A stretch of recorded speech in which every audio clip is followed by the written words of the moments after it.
آداب، آپ دیکھ رہے ہیں کے بی ڈی پوسٹ نیوز اور میں آپ کے بیچ ہوں سرکار عالم۔ آج ہمارے ساتھ جو شخصیت موجود ہے وہ کسی پریچے کی محتاج نہیں، وہ ہے سید ضیاء علوی جی، جو کہ جن کے دوارا کئی کتابیں بھی لکھی جا چکی ہیں اور وہ ایک شاعر بھی ہیں۔ آج ہم ان سے بات کریں گے کہ اگر ہم اردو ادب سرجمی کی بات کریں تو اردو جو بھاشا ہے وہ کیا ہے اور اسے کس طریقے سے لوگ نمائندگی اس کی کرتے ہیں۔ بہت بہت سواگت ہے آپ کا کے بی ڈی پوسٹ نیوز میں۔ بہت شکریہ جناب۔ اگر ہم اردو ادب کی بات کریں تو اس کو لوگ کس طرح سے دیکھتے ہیں اور کیا چیزیں اس پہ رہتی ہیں؟ دیکھیے، اردو ادب جو ہے وہ تو پہلے سب سے اردو زبان پہ ہم بات کریں کہ اردو زبان جو ہے وہ ہماری ہندوستانی زبان ہے، اور اس زبان کی جو تاریخ پر جب آپ نظر ڈالیں تو اس کا پرانا نام جو اولڈسٹ نیم ہے وہ ہے ہندوی۔ ہندوی کے بعد میں پھر اس کا نام اردو بنایا گیا، کیونکہ اردو کے معنی لشکر کے ہوتے ہیں، اور یہ زبان تقریباً 350-400 سال پہلے وجود میں آ چکی تھی، اور پھر دھیرے دھیرے یہ پالش ہوتی گئی اور اس میں چمک بڑھتی گئی۔ اس کا جو مولود وطن ہے، جہاں یہ پیدا ہوئی، وہ دہلی شہر ہے۔ دہلی سے پھر یہ حیدرآباد دکن جاتی ہے، حیدرآباد دکن سے پھر یہ لکھنؤ آتی ہے۔ لکھنؤ والوں نے اس زبان کو بہت ہی پالش کیا، بہت ہی اس کو سجایا، بہت ہی سنوارا، اور ایک ایسی نفاست پیدا کر دی اس زبان کے اندر کہ وہ اس کی جب گفتگو ہوتی ہے اس زبان میں تو لوگ جو اردو سے ناشنا ہیں وہ بھی اس سے متاثر ضرور ہو جاتے ہیں۔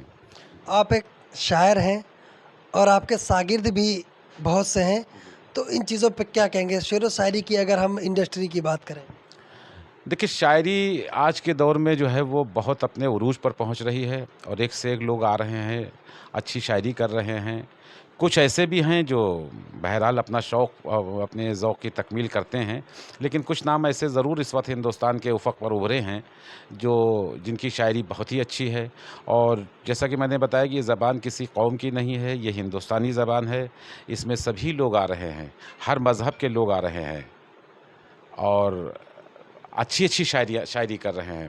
جہاں تک میرا سوال ہے تو خیر آباد میرا اپنا مولود وطن ہے، میں یہیں میری پیدائش ہوئی، یہیں میری تربیت ہوئی، اور اس کے بعد پھر ہم یہاں سے دہلی گئے ملازمت کے سلسلے میں۔ کانپور، دہلی اور دہرادون، بنگلور، تمام شہروں میں ہمارا رہنا ہوا۔ بہت سے لوگوں سے ہماری ملاقاتیں رہیں، بات چیت رہی، دوستی رہی۔ اب ہم نوکری سے، اپنی ملازمت سے سبکدوش ہو گئے ہیں، ریٹائر ہو گئے ہیں، تو ہم نے اپنے وطن خیر آباد ہی کو جو ہے وہ اپنا وطن بنایا، پھر سے یہیں رہائش اختیار کی ہے۔ اب ہم آئے ہیں یہاں پر تو بہت سے لوگ جو 30-35 سال کے لڑکے ہیں وہ ہم ان کو نہیں جان پاتے، وہ بھلے ہی ہم کو جان جاتے ہیں، لیکن ہم پوچھتے ہیں کہ کس کا لڑکا ہے۔ جن بچوں کو ہم چھوڑ کے گئے تھے 3 سال 4 سال کا، وہ آج جوان ہیں، بال بچے دار ہو گئے ہیں۔ تو ایک جو یہ خلا کا دور جو آیا خیر آباد میں، حالانکہ خلا کا ہم دور نہیں کہیں گے، ابھی بھی کچھ خیر آباد میں لوگ اٹھ رہے ہیں جو شاعری کر رہے ہیں، لیکن اب ہم اس وقت خیر آباد کے سینئر شاعروں میں تیسرے یا چوتھے نمبر پر ہمیں کہا جا سکتا ہے۔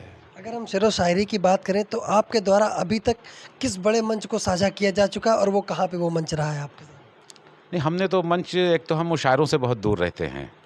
مشاعروں کا جو ایک جو میلے ٹھیلوں کے جو مشاعرے ہوتے ہیں، پولیٹیکل مشاعرے ہوتے ہیں، جہاں پر آپ بھی سنتے ہیں وہاں پر کیا شاعری کا معیار ہے۔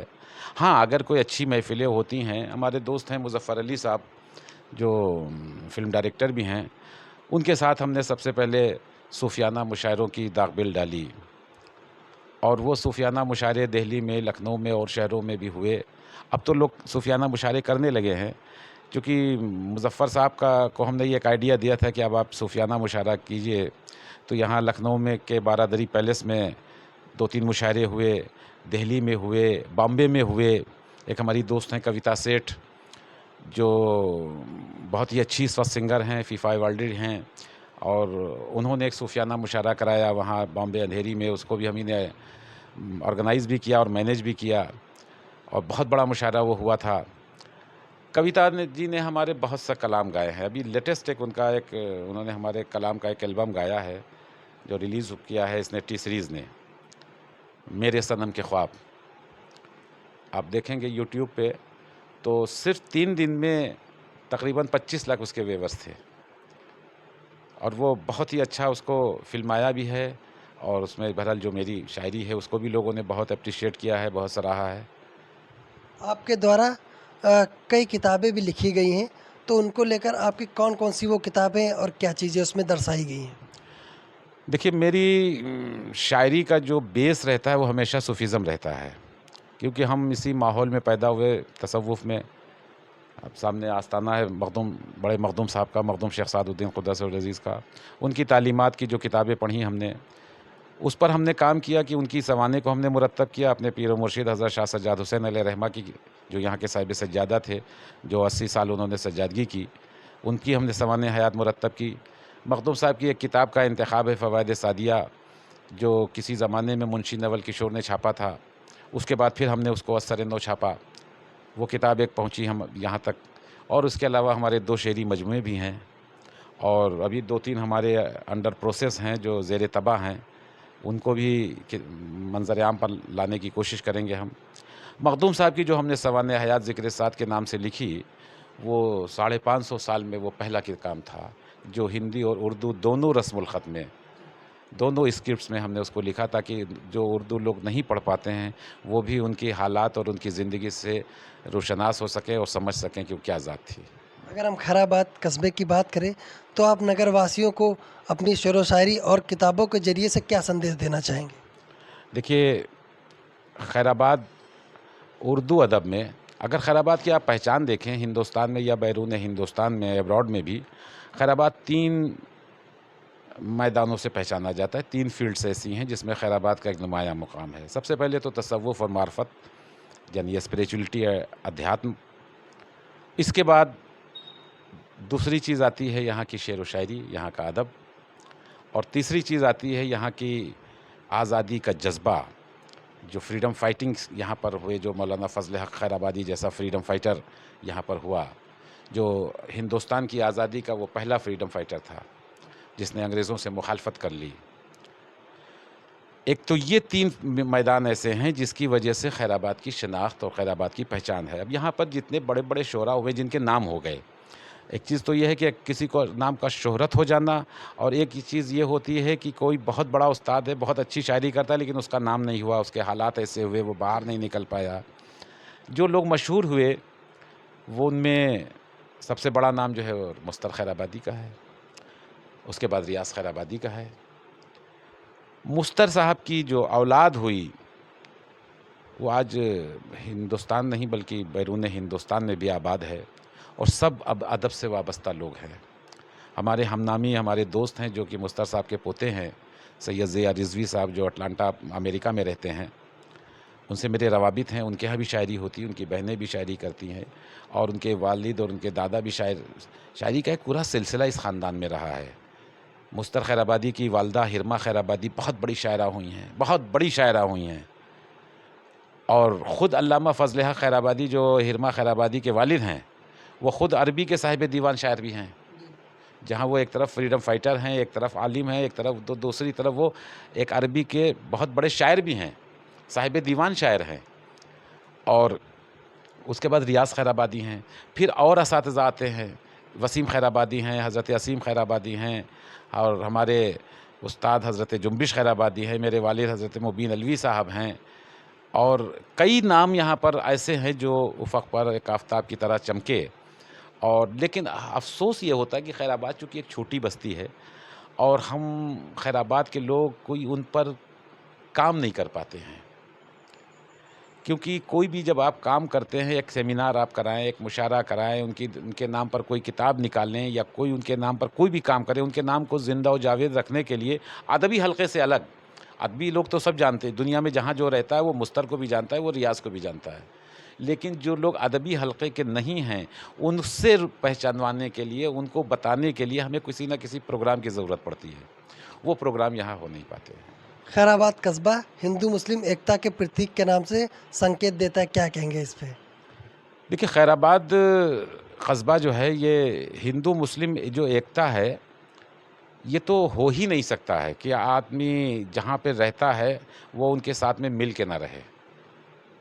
ہمارے مکان کے پیچھے پشت پہ ہمارے سارے ہندو عزیز دوست رہتے ہیں، پڑوسی ہمارے ہیں، اور ہم سبھی لوگ یہاں پر لاکھ کوئی کوشش کرے، لاکھ کوئی نفرتوں کی فصلیں اگانے کی کوشش کرے، لیکن یہاں کے جو مقامی لوگ ہیں، جو پرانے رہنے والے ہیں، وہ کبھی ایک دوسرے سے ہر ایک کے غم اور دکھ میں شریک ہوتے ہیں، ہر ایک کے دوسرے کے تہواروں میں شریک ہوتے ہیں۔ میں آپ کو بتاؤں، میں اپنے بچپن کا واقعہ، میرے نانا علیہ رحمہ یہاں صاحب سجادہ بھی تھے اور امام بھی تھے مسجد کے، پنجگانہ نماز بھی پڑھاتے تھے، عیدین کی نماز بھی پڑھاتے تھے۔ لیکن ہم لوگ جب چھوٹے تھے تو ہمارے محلے میں گھروں میں دیوالی ابھی آنے والی ہے، دیوالی کے موقع پر گھروندے بنائے جاتے تھے، مٹی کے بچوں کے لیے برتن آتے تھے، شکر کے برتن آتے تھے، گھروں میں گھروندے بنتے تھے۔ یہ سب کام میرے نانا کرتے تھے۔ آج ہمارے یہاں بھی، ہم ایسا نہیں کہتے، ہمارے یہاں بھی جو لوگ ہیں یہ تفرقہ ڈالنے والے، فرق ڈالنے والے دونوں طرف لوگ ہیں۔ ایسا نہیں کہ ہماری ہی طرف ہیں یا انہی کی طرف ہیں، دونوں طرف ہیں۔ وہ صاحب سجادہ ہونے کے بعد، متبع شریعت ہونے کے بعد، امام ہونے کے باوجود وہ دیوالی کی خوشیوں میں بچوں کے ساتھ اس طرح سے شریک ہوتے تھے۔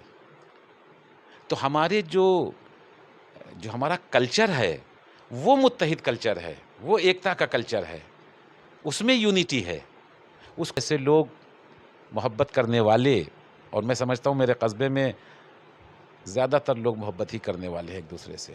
میں تو دیکھتا ہوں یہاں پر کسی کا جنازہ جاتا ہے، اس میں ہندو بھی آتے ہیں، مسلمان بھی ہوتے ہیں، ہندوؤں کی ارتھی جاتی ہے، اس میں مسلمان بھی ہوتے ہیں، ہندو بھی ہوتے ہیں۔ یہ ہم آہنگی سوال ہی نہیں کہ ختم ہو جائے۔ ہندوستان کی یہ سب سے بڑی پہچان بنی ہوئی ہے یہ، کہ ہمارے ہاں انیکتا میں ایکتا ہے، ہم ملتے ہیں اور ملاتے ہیں۔ اور ہمارے یہاں تو حضرت مولانا رومی نے فرمایا ہے کہ تو برائے وصل کردہ نام دی، نئے برائے فصل کردہ نام دی، کہ اللہ نے آپ کو جو ہے ملنے اور ملانے کے لیے بھیجا ہے، فاصلے پیدا کرنے کے لیے نہیں بھیجا ہے۔ تو ہمیں مل کے رہنا ہے، اور اسی میں شانتی ہے، اسی میں امن ہے۔ اگر ہم بٹ کے رہیں گے تو ہم کمزور ہو جائیں گے، ہمارا ملک کمزور ہو جائے گا، ہمارا قصبہ کمزور ہو جائے گا۔ تو جیسا کہ آپ نے دیکھا کہ ہمارے ساتھ سید ضیاء علوی جی موجود تھے، جنہوں نے اپنے کلچر کو لے کر زیادہ بات کی ہے۔ ہمارے سہیوگی عطا وارث سرکار عالم، سیتاپور۔